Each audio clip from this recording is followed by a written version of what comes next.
जय हिंद दोस्तों। तो आज के हमारे प्रमुख टॉपिक इस प्रकार हैं कि एलोन मस्क ने की भारतीय इलेक्शंस की तारीफ और कहा हमें सीखना चाहिए भारत से।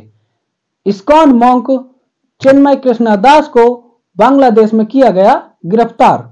ट्रंप भारत पर नहीं लगाएंगे कोई भी इंपोर्ट ड्यूटी, जबकि चाइना पर 10%, मैक्सिको कनाडा पर 25% टैरिफ लगाने की बात। इजराइल के बेंजामिन नेतन्याहू और लेबनान के हिजबुल्लाह के बीच होने वाली है सीज फायर डील। तो बढ़ते हैं अपने पहले टॉपिक की ओर। तो इलोन मस्क ने अभी भारत की तारीफ की है इलेक्शंस को लेकर, जबकि हमारे यहाँ इलेक्शंस होते हैं जैसे लोकसभा के पहले हुए और अभी महाराष्ट्र और स्टेट में इलेक्शंस हो रहे हैं, तो हमारे यहाँ इनकी जो काउंटिंग है वोटिंग की वोट की वो बहुत फास्ट हो जाती है और बहुत जल्दी ही नतीजे आ जाते हैं कि कैसा किस पार्टी को वोट मिले।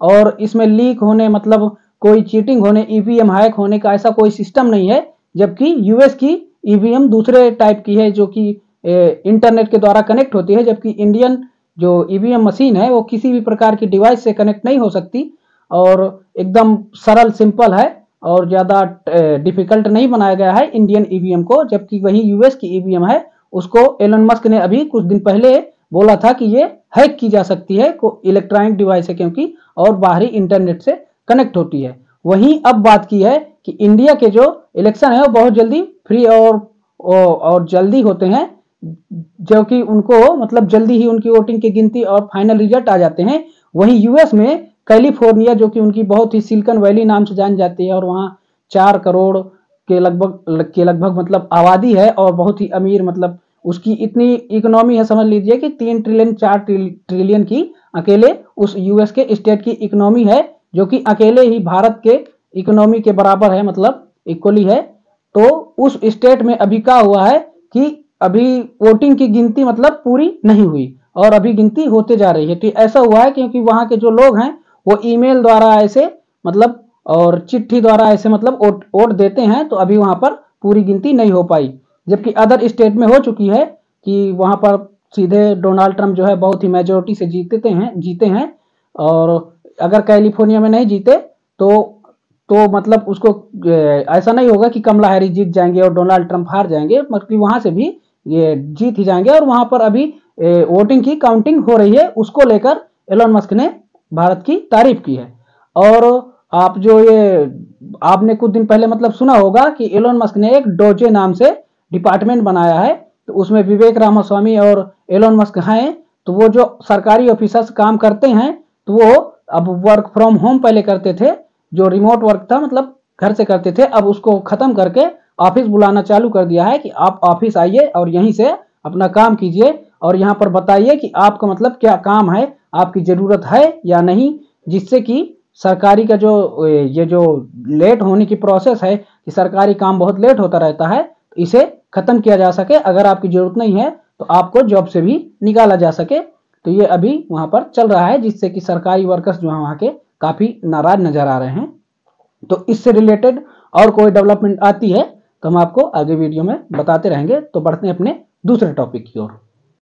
तो इस्कॉन, जिसका full form international society for Krishna consciousness है, इनके मतलब 800 से ज़्यादा सेंटर या मंदिर टेम्पल दुनिया भर में रन करते हैं और ये मतलब दुनिया में भगवत गीता और कृष्ण के प्रचार प्रसार या प्रमोट करते हैं पूरी दुनिया भर में। तो ये मतलब बांग्लादेश में इनका एक टेम्पल था, वहाँ के एक मॉन्क या मुनि ने मतलब मुनि को बांग्लादेश की सरकार ने गिरफ्तार किया है, जिनका नाम चिन्मय कृष्णा दास है, उनको गिरफ्तार किया है। और उन्होंने इसलिए गिरफ्तार किया है कि बांग्लादेश के झंडे के ऊपर किसी हिंदू झंडे को रखा जाना, इससे बांग्लादेश की सरकार बोल रही है कि ये देशद्रोह हुआ, इनको देशद्रोह के चलते गिरफ्तार किया गया है, जो कोई अब इन्हें बेल नहीं देंगे।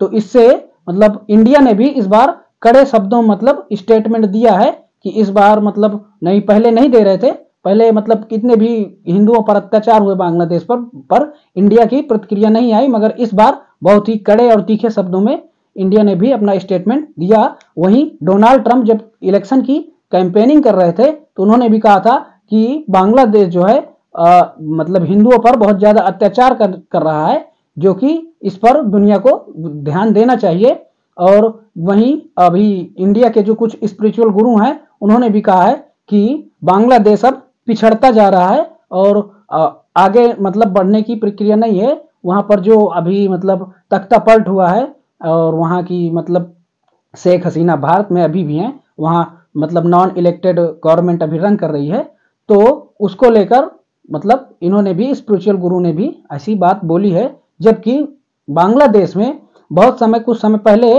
इस्कॉन के प्रति मतलब बैन इस्कॉन वहां पर मूवमेंट एक चलाया जा रहा था, कैंपेनिंग हो रही थी, इसलिए कि ये जो इस्कॉन है इसके मतलब गुरु और ये हिंदू वहां पर इस्कॉन के मतलब ये प्रचारक बांग्लादेश पर इंडिया के विचारों को रन करते हैं और इंडिया का मतलब वहां पर एजेंडा फैलाते हैं। इसके चलते वहां पर बैन करने की भी बात मतलब कैंपेनिंग चल रही थी। तो इससे रिलेटेड और कोई न्यू डेवलपमेंट आती है तो हम आपको अपडेट देते रहेंगे। तो बढ़ते हैं अपने दूसरे टॉपिक की।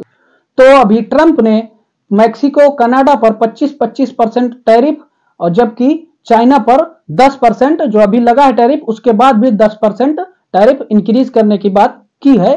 तो मैक्सिको और कनाडा पर भी मतलब लगाएंगे। तो कनाडा के जो जगमीत सिंह है जो कि न्यू डेमोक्रेट्स पार्टी के एक लीडर हैं, उन्होंने कहा है कि जस्टिन ट्रूडो जागो, कुछ एक्शन लो, नहीं तो ट्रंप जो है एक ये 25% टैरिफ लगा देंगे। तो जगमीत सिंह वो हैं कि जो मतलब खालिस्तान को सपोर्ट करने वाले, एक खालिस्तानी ही उन्हें भी समझ लीजिए, को सपोर्ट करने वाले और वहां पर जो ड्रग्स माफिया और गैंग जो चलती हैं उनको सपोर्ट करते हैं। अगर उन पर ये 25% ड्यूटी लग गई तो उनका जो है ये खतरे में आ जाएगा, जो ड्रग्स ट्रेडिंग वहां पर चलती है गैंग्स का। तो उन्होंने जगमीत सिंह ने जस्टिन ट्रूडो को बोला है कि कुछ एक्शन लो, नहीं तो ट्रंप लगा देंगे 25%, तो फिर बैठे रहोगे। और चाइना पर 10% लगाने की बात की है। तो चाइना ने भी बोला है कि ये ट्रेड वार न खेलें, जबकि अगर साथ में मिलकर काम करेंगे चाइना और यूएसए तो ज्यादा सही रहेगा, क्योंकि ट्रेड वार से ज्यादा फायदा होने वाला नहीं है, देशों की ट्रेड में डिफिकल्टी आएगी। वहीं मैक्सिको ने कुछ नहीं कहा, जबकि इंडिया के चलते मतलब इंडिया और इसका यूएसए का ट्रेड में हम ट्रेड सरप्लस पर रहते हैं जो कि $35 बिलियन का है। वहीं चाइना, मैक्सिको, कनाडा तो ये बहुत मतलब सरप्लस पर रहते हैं और 300 बिलियन सरप्लस पर हैं। जबकि वहीं पर मैक्सिको और कनाडा तो ट्रेड फ्री हैं। और जो ये मतलब ट्रंप हैं, इन्होंने कहा है जब तक एक चाइना का ड्रग्स है फैंटानिल नाम का, तो फैंटानिल ड्रग्स और इलीगल एलियंस जो यूएसए पर इन्विजन करते हैं, तो उनको अगर चाइना नहीं रोक रहा तो ये 10% टैरिफ चाइना पर लगा रहेगा। तो ड्रग्स का मामला जो फैंटानिल ड्रग्स है, इसका मामला ऐसे है कि चाइना की कुछ कंपनी जो रॉ मटेरियल फैंटानिल ड्रग्स का तैयार करती हैं और वो रॉ मटेरियल को मैक्सिको और कनाडा भेजती हैं, जिससे कि वहां छोटी छोटी लैब बनाकर उन्हें जो रॉ मटेरियल को है उन्हें मिक्स करके फैंटानिल ड्रग्स वहां पर बना के फिर इलीगल मतलब वहां पर भेजा जाता है यूएसए में, जिससे कि वहां पर बहुत ही ज्यादा इंसानों की डेथ होती है। ये एक ऐसा ड्रग्स है कि जिससे पेन किलर बोला जाता है, दर्द मतलब लिया जाता है। अगर इसकी डोज ज्यादा हो गई तो इंसान की डेथ हो जाती है, इमीडिएटली डेथ हो जाती है। तो ऐसा वहां पर अभी चल रहा है और इससे रिलेटेड कोई न्यू डेवलपमेंट आती है तो हम आपको अपडेटेड वीडियो लाते रहेंगे। तो बढ़ते अपने तीसरे टॉपिक की ओर।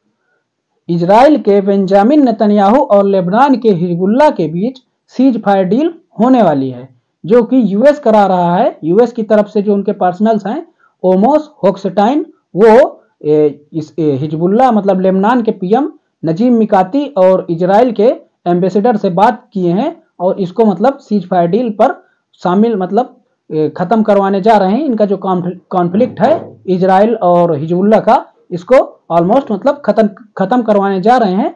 तो ये उन्होंने कहा है कि बेंजामिन नेतन्याहू मान गए हैं मतलब सीज फायर डील को, और इस साइड से हिजबुल्लाह तो माना ही है। जैसा कि आप जानते होंगे कि हिजबुल्लाह और हमास के टॉप लीडर जो जितने भी थे, इनके मैन लीडर, उनको अभी तक इजराइल ने ढूंढ कर अपना निपटा ही दिया है और भेज दिया है जहां इन्हें भेजना था। तो अब कोई बचा नहीं है, तो इनके पास लास्ट ऑप्शन ही है हिजबुल्लाह और हमास का कि सीज फायर डील साइन हो जाए, जिससे कि कॉन्फ्लिक्ट का खतरा खत्म हो। जबकि अभी कुछ दिन पहले, अभी 2-4 दिन पहले मतलब हिजबुल्लाह ने कुछ रॉकेट इजराइल पर दाग दिए हैं। इससे ये हो सकता है कि ना हो, पर जहां तक मतलब आशंकाएं हैं कि ये सीज फायर डील हो ही जाएगी और इनका कॉन्फ्लिक्ट जो है खत्म होगा। तो जो बाइडन जो है जाते जाते अपना एक मूव चल दे रहे हैं, क्योंकि यूक्रेन और रसिया वाला मामला तो उनसे नहीं सुलटेगा, उनको उसको डोनाल्ड ट्रंप ही संभालेंगे। तो उन्होंने सोचा कि जाते जाते अगर कोई एक अच्छा काम किए जाए तो इजराइल का जो कॉन्फ्लिक्ट है इसको खत्म करवा देते हैं, तो एक अच्छा इमेज मतलब जो बाइडन की बनी रहेगी। तो उन्होंने ये मूव चला है और कहा है कि इजराइल के एम्बेसडर से कि अगर आप मतलब कॉन्फ्लिक्ट खत्म नहीं करते तो हम इजिप्ट और बाकी कंट्री जो कतर हैं जैसे ये पीछे हो गई, इसी तरह हम भी आपके ऊपर से अपना हाथ खींच लेंगे और हम भी बैक मतलब चले आएंगे और आपका सपोर्ट पीछे खींच लेंगे, जिससे कि आप अकेले पड़ जाएंगे। नहीं तो सीज फायर डील कीजिए और कॉन्फ्लिक्ट को खत्म कीजिए। तो देखते हैं ये होती है या नहीं। तो इससे रिलेटेड अगर कोई भी डेवलपमेंट आती है तो हम आपको बाद में अपडेटेड वीडियो लाते रहेंगे। तो यह वीडियो का अंत। So thanks for watching. ऐसी ही इंफॉर्मेटिव वीडियो देखने के लिए इस चैनल को सब्सक्राइब करें। तो मिलते हैं नेक्स्ट वीडियो में, तब तक के लिए जय हिंद।